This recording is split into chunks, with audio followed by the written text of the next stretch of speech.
Good morning student. हमारा chapter चल रहा है सेकंड और इसमें हमने कर लिया है हिमालय पर्वत के बारे में विस्तार पूर्वक। तो अब हम आगे देखेंगे भारत के प्रमुख तटीय मैदान।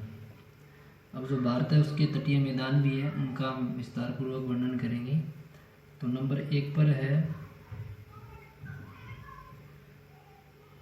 पश्चिमी तटीय मैदान। पश्चिमी तटीय मैदान अब कौन सा है देखते हैं। पश्चिमी तटीय मैदान, जैसे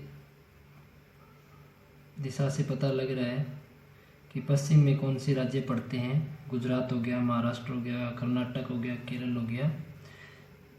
इन क्षेत्रों में जो मैदान पाया जाता है उसकी बात हो रही है। ठीक है, तो पश्चिमी तटीय मैदान गुजरात से लेकर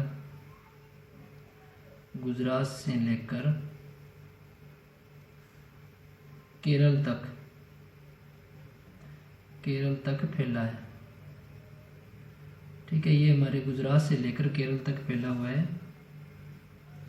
और इसमें देखें तो गुजरात, उसके बाद में महाराष्ट्र, उसके बाद में फिर कर्नाटक, गोवा और केरल, ये राज्य पश्चिमी तटीय मैदान के अंतर्गत आते हैं। अगर बात करें नदियों की, तो गुजरात में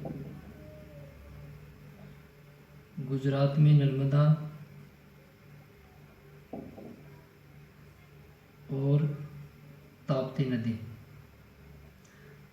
नदी के द्वारा निर्माण किया गया है। ठीक है, तो इस प्रकार देखा जाए तो जो पश्चिमी तटीय मैदान है वो गुजरात से लेकर केरल तक फैला हुआ है। और इसकी विशेषता ये भी है कि यहाँ मुंबई और मारम गोवा जैसे प्राकृतिक होता। तो यहाँ मुंबई और मारम गोवा जैसे प्राकृतिक पोते या बंदरगाह भी है।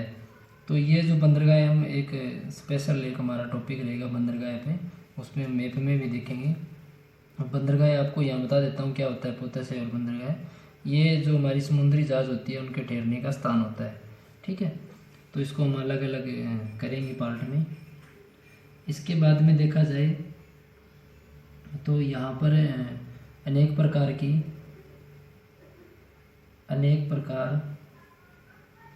की स्थलाकृति भी बनती है। ठीक है, जैसे लेगून हो गया, या फिर बालू भित्तियाँ हो गया। यानी नदियों के द्वारा जब मिट्टी आती है और निक्षेप होता है तो अनेक प्रकार की यहाँ आकृतियाँ हैं वो देखने को मिलती है। इसके बाद में 2 नंबर पर देखें तो हमारा आता है पूर्वी तटीय मैदान। पूर्वी तटीय मैदान में देखते हैं कौन कौन से राज्य है। पूर्व जैसे नाम से स्पष्ट हो रहा है, पूर्वी तटीय मैदान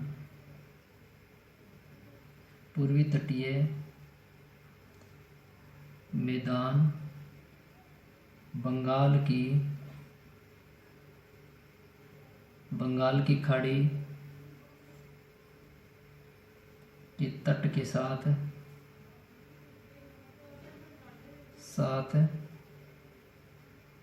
फैले हुए हैं। बंगाल की खाड़ी हमारी पश्चिम में, पूर्व में पड़ती है। पश्चिम बंगाल और उड़ीसा, आंध्र प्रदेश, तो इन राज्यों में ये मैदान है वो फैला हुआ है। उसे पूर्वी तटीय मैदान के नाम से जाना जाता है। ठीक है, तो इसकी एक विशेषता हो रही है ये मैदान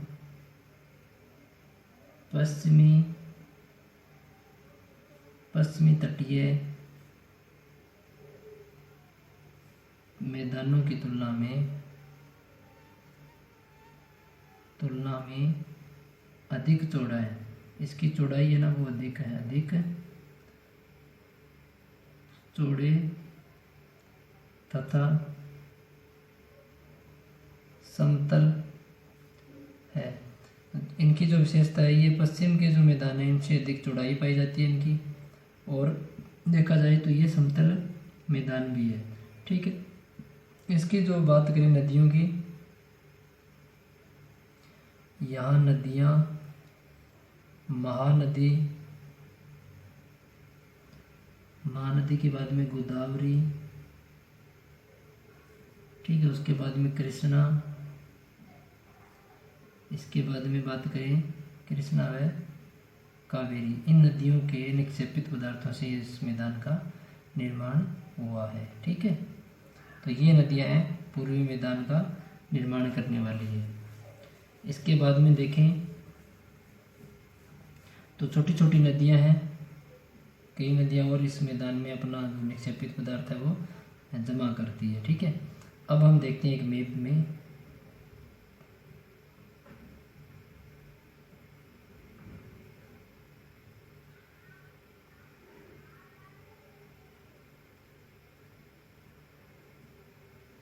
ठीक है, ये है भारत हमारा, ये है उत्तर, ये दक्षिणी भारत है, ये पूर्वी भारत है, ये पश्चिमी भारत है। ठीक है, अब हमारा गुजरात से लेकर जो ये क्षेत्र है, ठीक है, इसे जाना जाता है पश्चिमी तटीय मैदान। इसमें राज्य आता है गुजरात, उसके बाद में महाराष्ट्र, उसके बाद में कर्नाटक, गोवा और केरल। तो इसे बोला जाता है पश्चिमी तटीय मैदान। अब यहाँ जो मैदान है उसे बोला जाता है पूर्वी तटीय मैदान। ठीक है, तो आगे हम देखेंगे कि जो इन मैदानों में किस प्रकार की जो मिट्टी है वो पाई जाती है, और मिट्टी के आधार पर हम इसका वर्गीकरण करेंगे।